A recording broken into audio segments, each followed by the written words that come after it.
Hey everyone, welcome back to another video in the Quest Adventure Society's Treasure Hunt 101 Design video series.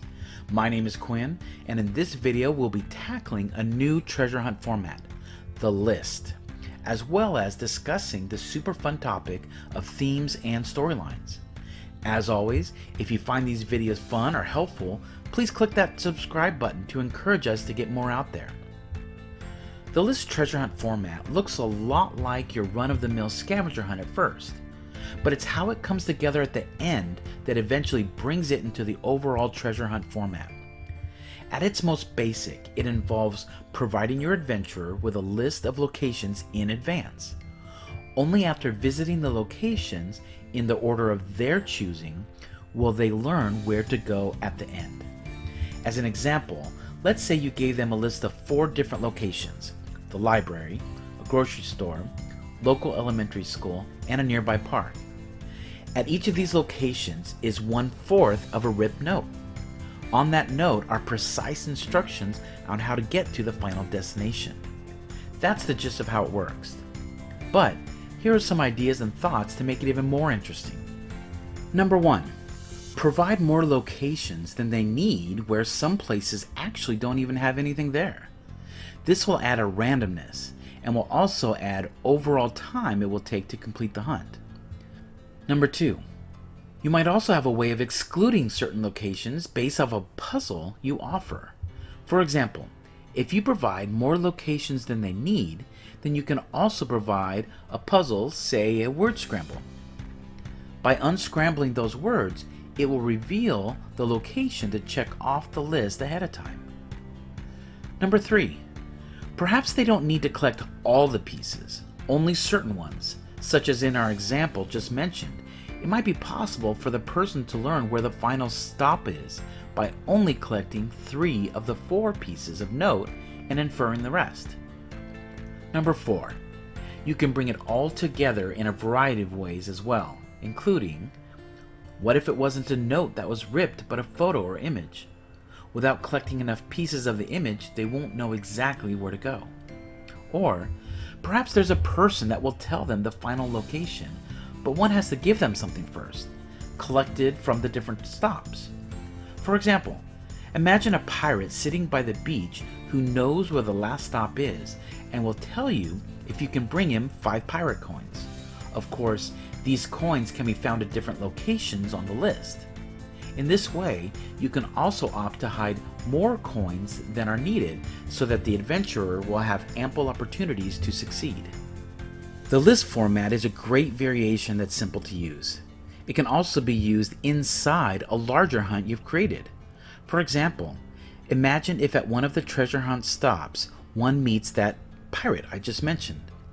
After they find the coins for him at that location, he'll tell them not the final location, but the next location on their current treasure hunt they're on. Now, storylines and themes. I used a pirate theme in the examples, largely because pirates are nearly synonymous with treasure hunts. But who says a treasure hunt has to do anything with pirates? I mean, look at movies like National Treasure or Indiana Jones. No pirates, but definitely treasure hunts. What about a spy theme? Or perhaps vampire hunting theme? Medieval? Revolutionary War? Murder mystery? All of them would be great fun. So, there's the theme. But what do I mean by storyline? Well, the storyline is basically why they're going on the treasure hunt in the first place. Now, you might want to create a treasure hunt so that your friend will find their birthday present. But that doesn't mean that your treasure hunt has to have a birthday theme, nor does your storyline have to be about finding a birthday present. Give your participant an exciting adventure to go on. Are they looking for pirate's treasure, or perhaps an ancient Mayan statue? Perhaps they're rescuing a princess from a dragon, or a spy from walking into a deadly ambush. Maybe you have something more epic in mind, such as finding the Holy Grail or the Ring of Power from Lord of the Rings. Although these themes and storylines are explained much more in detail in our book Epic Treasure Hunt Adventures, and you can order your copy from Amazon by seeing the link in the description below, it's still such a great addition to any treasure hunt to give your adventurer a grand reason for even taking on the challenge in the first place. Are themes or storylines essential for a good treasure hunt? Absolutely not, but including them is an easy way to make the treasure hunt more interesting. Having a compelling storyline will also add motivation and inspiration for the treasure hunters to actually complete your hunt. Raiders of the Lost Ark. If you were to give that particular treasure hunt a theme, it would probably be something like Egyptian archaeology. The storyline would be something like finding the lost Ark before the Nazis do. National treasure. The theme for this treasure hunt would be US history, particularly during the Revolutionary War. The storyline would be finding a secret treasure hoard from the Revolutionary War. Get the idea? The storyline basically details the mission for the treasure hunters. It mentions what they will be looking for and often within what context. The theme is the basic subject matter of the context, so that the treasure hunters can get in a certain frame of mind to handle the problem solving needed to complete the hunt. Something else to seriously consider, even if you don't include a theme or basic storyline, is to include some kind of backstory to your actual treasure. What treasure is it? Where did it come from? Who created it? How long has it been lost?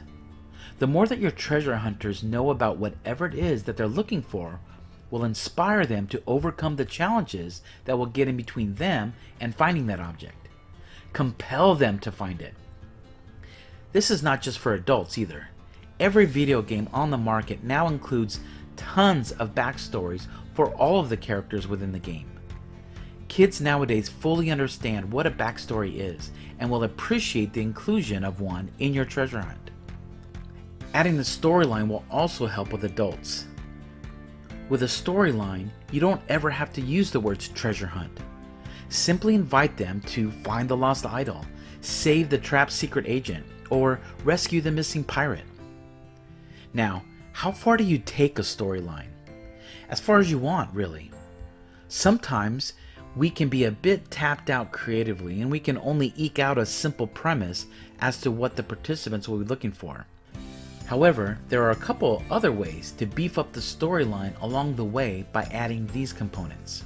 First, are there other characters also looking for the item? Will they interact with those characters along the way? Will some of those clues be missing because they got to them first? Also, create the puzzles within the theme. Utilize the names of places and characters in the clues to create a continuity. Now, once you have your storyline and theme, you can have fun tailoring your materials, maps, etc. that would fit that theme. Pirate maps and gold coins are great for a pirate-themed hunt searching for pirate's treasure. Likewise, a note from King Arthur and clues written on a plastic sword would be great fun if searching for the Holy Grail. Materials will be covered more in the next video in this series. See you there.